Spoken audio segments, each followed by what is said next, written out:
lost. Leaves twirled around her head as she pirouetted on tiptoe, neck stretched up, face lifted towards the gentle rain, mouth open, arms spread upwards. She seemed to be the ballet dancer on a musical box, but the only music was the distant wail of ambulance and police sirens, the roar of delivery trucks on the otherwise abandoned twilight roads.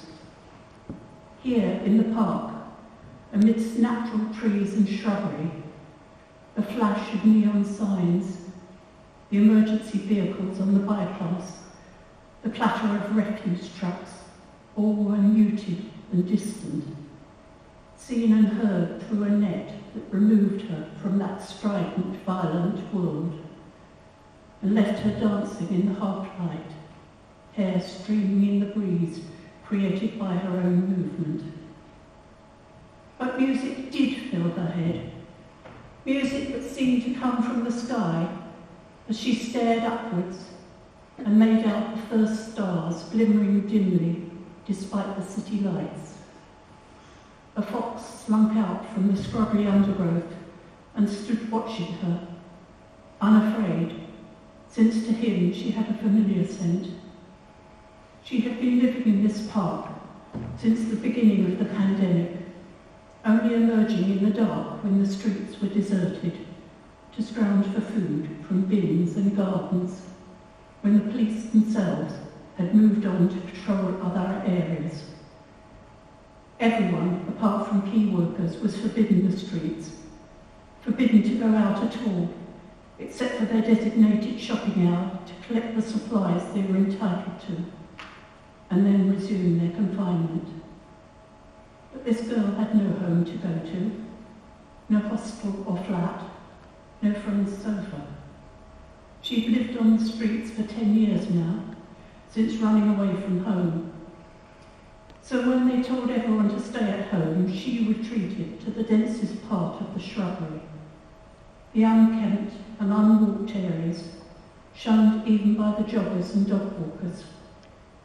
She made herself a hollowed-out place under the thickest growth, an old Macintosh she had discovered in a bin woven into the canopy above her head. There she slept and dozed out the day, or, propped on one elbow, watched the small birds picking nutrient from lichened stems of bramble and elder.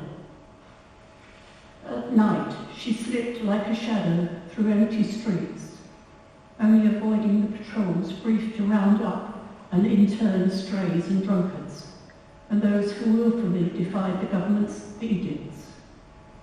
She had the guile of a feral animal. Indeed, she was more feral than civilized. Even in her early days on the streets, she had avoided the company of other vagrants. They reminded her too much of those at home she was fleeing. After a decade, she wondered if she would even be able to speak a comprehensible sentence. But she had found a kind of freedom and a happiness living wild that she had not known in her unhappy early childhood. She was little more than a child now, the age when she should have been at college laughing with close friends, making friendships that would remain throughout her life. Tonight the stars were showing themselves in a bright canopy above her upturned face.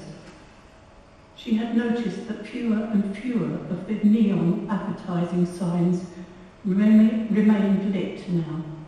After all, there were few to see them. Those legitimately going about their necessary work were too stressed, too preoccupied to stop and look at an advertised great show, and the shows had put up their shutters long ago. A drop of rain fell on the tip of her tongue, and although her belly was woefully empty for many days now, she laughed quietly with joy. A web of auroral lights lit the sky, pulsing with the music that flowed through her head as she danced and danced on into the dark of the night. It was a week later when her body was found by a passing patrol, at least what remained after the fox had scavenged and crows were pecked out of her eyes, an emaciated corpse, dead from starvation and pneumonia, covered in old torture scars. A victim? None knew. Eventually, she went to an unmarked communal grave where many of the destitute homeless who had been rounded up had been buried when they succumbed to the virus that was sweeping the world. Of that, in her remains, they found no trace. And despite the empty eye sockets, the look on her face was one of rapture, as if the angels themselves had come to take her home.